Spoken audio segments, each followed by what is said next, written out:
सिद्धि की शादी के बाद वो ससुराल चली जाती है। पीछे रह जाती है भाभी रानी। सिद्धि के ससुराल जाते ही भाभी कहती है, अरे वाह जी वाह, सारे कपड़े मेरे। हाय रे पैंट, अरे वाह वाह, मजा आ जाएगा।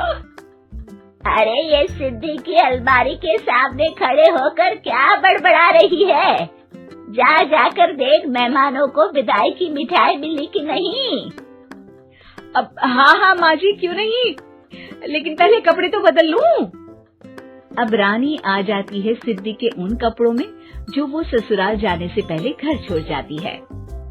अरे रानी, कुछ दिन रुक जाती। अरे ये तो सिद्धि बिटिया को मैंने ही दिया था, बड़ा ही फबता था उस पर, तुझ पर तो कुछ खास नहीं लग रहा। अब वो ना मेरे सारे कपड़े गीले थे तो सोचा पहन लूं। वैसे भी सिद्धि को कौन सा दिन पुराने आउटडेटेड कपड़ों को पहनना है। वैसे भी ये सूट तो मैंने तभी पहना था, वैसे खास है भी नहीं ये। हाँ ठीक है, लेकिन ना मेरी सिद्धि पर तो जमता था। सारे मेहमान चले जाते हैं और सिद्धि ससुराल से मायके पहली बार आती है। अपना घर, अपना कमरा, अपनी अलमारी। ये बोलकर जैसे ही सिद्धि अलमारी खोलती है तो सामने उसके कपड़ों की जगह कुछ और ही रखा होता है। माँ, ओ माँ, जरा कमरे में तो आना। सास और रानी वहाँ पहुँच जाते हैं। रानी ने पहनी होती है सिद्धि की जींस और टी शर्ट। अरे भाभी, ये क्या? ये तो मेरी बड़ी ही महंगी टी शर्ट है, इसे आपने घर में क्यों पहनी है? अरे बहुत मिलती है दीदी ये चौक की मार्केट में, 150 में। ओ भाभी प्लीज, ये एरोपोस्टल है, 2000 की एक टी शर्ट।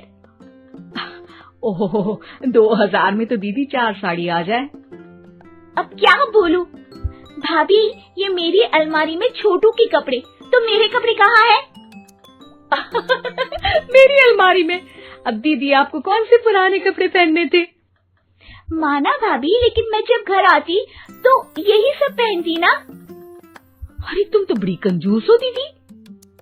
खैर, वक्त आता है जब सिद्धि ससुराल के लिए रवाना हो रही होती है। अरे रानी, अंदर से सिद्धि का गिफ्ट ले आ, लड़की पहली बार ससुराल से मायके आई है। रानी अंदर जाती है और एक सिंपल सी साड़ी लेकर बाहर आ जाती है। ये लीजिए माँ जी। सास बेटी को गिफ्ट देकर ससुराल भेजती है। अगले दिन रानी एक सुंदर सी साड़ी पहनकर सामने आती है। अरे रानी, ये तो वो साड़ी है जो मैंने सिद्धि को देने के लिए दी थी जब वो ससुराल ले जाती, लेकिन ये तूने कैसे पहन ली? अरे माँ जी, ये साड़ी तो मुझे बहुत पहले से ही पसंद थी, लेकिन चिंता ना करिए, मैंने सिद्धि के लिए भी अच्छी सी साड़ी दी है। हाँ। तभी सिद्धि का फोन आता है। क्या माँ, कुछ अच्छा तो दिया होता ससुराल ले जाने के लिए। अरे पहले दिखा दिया होता। ये चमकते हुए पैकेट में नौकरानी वाली साड़ी मत दिया करो माँ। अरे बेटे, वो तेरी भाभी ने ना गलती से उससे पैकेट बदल गया। हाँ, मैं कल ही तेरे भाई के हाथ से तेरा वाला पैकेट भेज दूंगी। अरे रहने दो माँ, आई एम श्योर भाभी ने अभी वही साड़ी पहनी होगी जो तुमने मेरे लिए रखी थी। तुम तो समझ नहीं पाई उनको। खैर छोड़ो, मैं ज्यादा बोलती अच्छी नहीं लगती, रहने दो, आपको उन्हीं के साथ रहना है, फिर बात करेंगे। सास को रानी पर गुस्सा आ जाता है। वो उसके कमरे में जाती है जहाँ वो शादी का एल्बम देख रही होती है। रानी, मार्केट जाकर एक ऐसी ही साड़ी लेकर आ, कल प्रतीक जाकर सिद्धि के घर दे आएगा।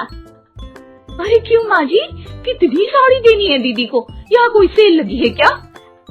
अरे चुप कर, मेरे बेटी के हिस्से की साड़ी खुद पहन ली, अब ज्यादा ज्ञान बांट रही है। एक दिन सिद्धि का फोन आता है। माँ, मेरी सास ने आप सबको खाने पर बुलाया है। सारे लोग सिद्धि के ससुराल पहुँचते हैं। खाना खाकर वो लोग निकल रहे होते हैं कि सिद्धि की सास सभी को गिफ्ट देती है। अरे बहन जी, बेटी के घर का खाना खा लिया, यही बहुत है जो आप ऊपर से गिफ्ट भी दे रही है। अरे बहन जी, आप भी कहाँ इन बातों पर विश्वास कर रही है। सास सभी को गिफ्ट देती है, लेकिन रानी को जो साड़ी देती है वो अजीब सी हरे रंग की लाल रंग के बड़ी छाप वाली होती है। अरे छी, ये कौन पहनेगा? सासू माँ को तो जरी वाली इतनी सुंदर और मेरे लिए ये नौकरानी वाली। अरे भाभी, दरअसल मैं जब भी घर आती थी आप वापसी में ऐसी ही साड़ी देती थी ना, तो माँ ने सोचा कि आपको आपकी पसंद की ही साड़ी क्यों ना दी जाए। बेचारी रानी, बोलती भी तो क्या। सिद्धि और सास रानी का चेहरा देखकर हंसने लगती है, तो रानी समझ जाती है कि अपने ही बिछाए जाल में वो फंस चुकी है।